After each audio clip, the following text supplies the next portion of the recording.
Friends, இன்றைக்கி சூப்பராக homemade chocolate ரொம்பவே சிம்பிள் தான். ட்ரை பண்ணி பாருங்கள். ட்ரை பண்ணிட்டு கமெண்ட் பண்ணுங்கள். ஃபஸ்ட்டு வந்து ஆரஞ்சு எடுத்துக்கோங்க.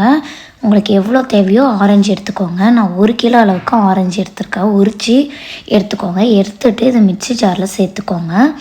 மிக்ஸி ஜாரில் ஃபுல்லாக சேர்த்ததுக்கப்புறமா இப்போ இதை நல்லா வடிகட்டிக்கோங்க. நான் தண்ணி இல்லாமல் நான் வந்து ஆரஞ்சு ஜூஸ் வந்து மிக்ஸி ஜாரில் அரைச்சிருக்கேன். உங்களுக்கு தேவைப்பட்டால் மட்டும் தண்ணி சேர்த்துக்கோங்க. இதை நல்லா திப்பி இல்லாமல் நல்லா வடிகட்டி எடுத்துக்கோங்க.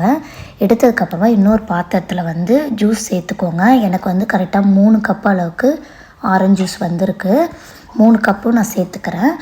உங்களுக்கு தேவைப்பட்டால் மட்டும் தண்ணி கொஞ்சமாக சேர்த்துக்கோங்க. நான் வந்து தண்ணி சேர்க்காமல் எனக்கு அப்படியே நான் சேர்த்துக்கிறேன். 1 கப் அளவுக்கு சர்க்கரை சேர்த்துக்கோங்க.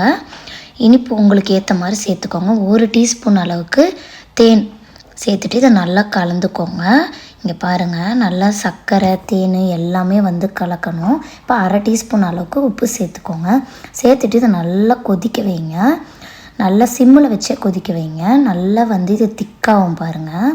இப்போ நான் உங்களுக்கு எப்படி இந்த குவான்டிட்டி இருக்கணும்னு சொல்லிட்டு காட்டுறேன் பாருங்கள்.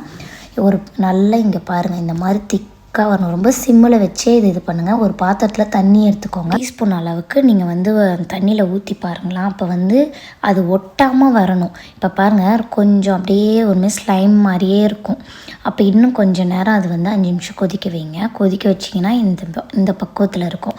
அதுக்கப்புறம் ஒரு கீழே வந்து பார்ச்மெண்ட் பேப்பர் போட்டுட்டு இதில் வந்து நீங்கள் உங்களுக்கு என்ன ஷேப்பு வேணுமோ நீங்கள் அதில் வந்து சேர்த்துக்கோங்க. அப்புறமா ஒரு 30லேருந்து ஒரு 60 நிமிஷம் இது நல்லா ஆறுனதுக்கப்புறமா நீங்கள் எடுங்க. ரொம்பவே சூப்பராக இருக்கும். இந்த வீடியோ பிடிச்சிருந்தா கமெண்ட் பண்ணுங்கள், லைக் பண்ணுங்கள், ஷேர் பண்ணுங்கள்.